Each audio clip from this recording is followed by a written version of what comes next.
So you know what's cool? Conspiracy theories. You don't know what a conspiracy theory is? What? Well, let me tell you. A conspiracy theory is a theory on something like, okay, I'm going to do cartoons, so let's do cartoons, for example. They're basically theories on they're what if. What if this is the reason for this? Alright, so let's get started. The first one I have is one of my personal favorites because I'm a 90s child. That's right? I don't know, I'm a 90s child, whether you guys like it or not. I mean...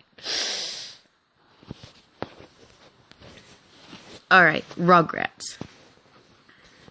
We all know Angelica's a little fucking crazy. She crack in the... Hey? Is that the word? I don't know. I'm not with today's lingo. Well, here is a whole new level. The Rugrats are a figment of Angelica's imagination. What? That's crazy? Nah, never.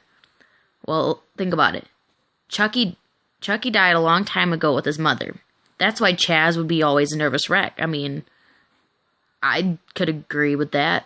I mean, the two people he cared about the most in his life just died. He's afraid that maybe next he's gonna die. Tommy was a stillborn. That's why Stu, the father, is always in the basement constantly making toys for their son that never had a chance to live. The DeVilles had an abortion.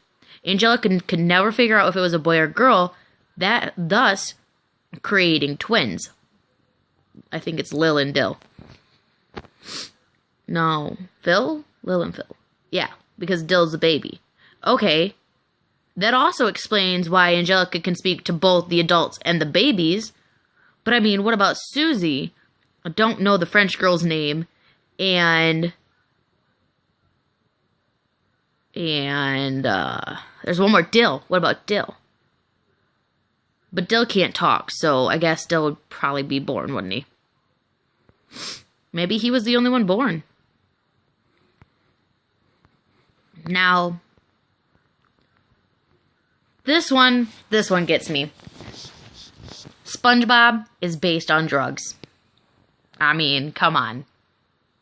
That one was kind of an obvious. It probably is. Or, here's another theory. Well, here, let me start with the drugs one, and I'll tell you about the other theory. SpongeBob is on drugs. SpongeBob is clearly on meth, hence why he's always energetic and very paranoid. He also gets really, really happy and really, really sad.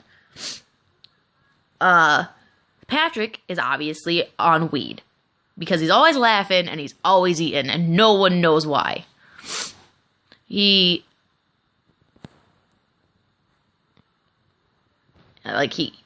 Squidward Tentacles is on coke.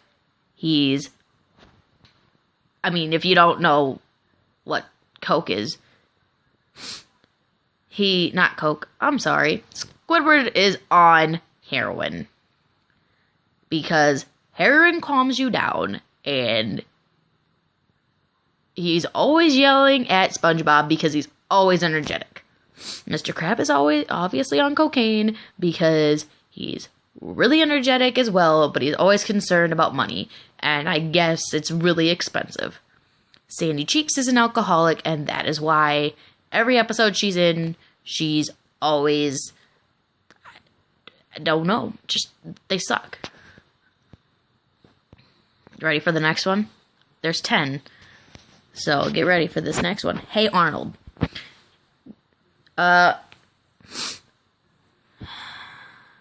Because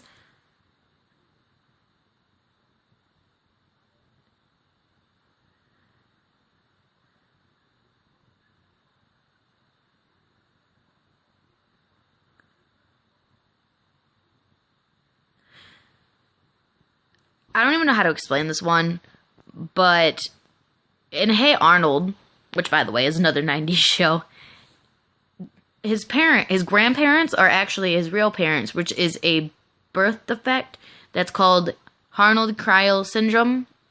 trial syndrome? I don't know how to say it. The reason he has a football-shaped head is because his head, because his parents were just too old to have him at birth. Alright, Scooby-Doo. Scooby-Doo is based on a depression theory. The original Scooby-Doo series is set after a horrible economic depression. Everything is abandoned and falling apart. All the villains are people who would normally be respected. Professors, museum critics, celebrities, who have fallen into hard times just like everyone else. Makes sense. Now the Flintstones. This kind of frightens the shiznit out of me. I'm afraid this is real. The Flintstones is supposed to be based in, like, the BC time. I mean, it originally aired from 1960 to 1966, at the height of the Cold War. What if nuclear showdown between Soviets and Americans was what blew bedrock to Kingdom Come? What if Flintstones are us in the future, clinging to the best of our past as we rebuild? The familiar technology, entertainment, and religion are all the remains from fractured memories of shattered history that never was. See, they make sense. Now, this one is kind of an obvious, and I wish I would have seen this as a child. But the Powerpuff Girls are multiple personality theories. There was this girl. Nobody really knows her name, so yeah. But she had a multiple personality disorder, which, by the way, is actually a real thing, and it's really sad. And this girl originally originates from bullying in her early childhood by her older brother, whose actual character is also unknown, but manifest in Brenda's hallucinations as Mojo Jojo, the girl's greatest nemesis. Thoughts? Click the link for... Ignore that. There's no link, and I can't tell you the rest.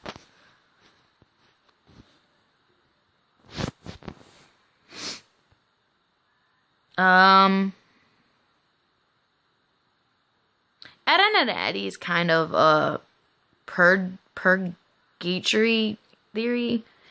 I mean, it's not as fun, but Ed, Edd n Eddy's cul-de-sac is cursed, and its former residents died before they grew up and are therefore stuck at the cul-de-sac on another plane. There's 10. I think we're almost done. Garfield. Garfield, the scary one. Garfield is actually dying of starvation and just imagining John and Oldie. There is a reference to this in a Halloween-themed comic. Garfield woke up in a commodone in an abandoned house.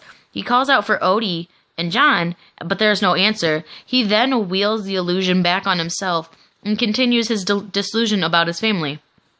Go find that. Go find that comic, because I read it, and oh my gosh, it was real. By the way, I think I'm doing this within 10 minutes. I'm not positive, but I'm trying. And I can't get the internet to load. Oh, crap. This could be a problem. Oh, it loaded. Alright. Courage the Cowardly Dog is a nowhere theory. Courage the Cowardly Dog could be real, right? Courage is actually a normal dog, and he sees through the dog's eyes. All the villains in the show are just normal people, but to a little dog, they seem scary. They don't actually live in the middle of nowhere, but since his owners are too old to take him outside for walks, he only knows what's around him, around his immediate property, and everything beyond that is nothing he's never seen. By the way, that was an amazing show. Dexter's Laboratory is kind of sad. I mean, nobody knows how a kid could have a laboratory in his house, and nobody knows. I think I'd find my kid's laboratory if he had it. I mean, come on. His room's a mess. Think about it.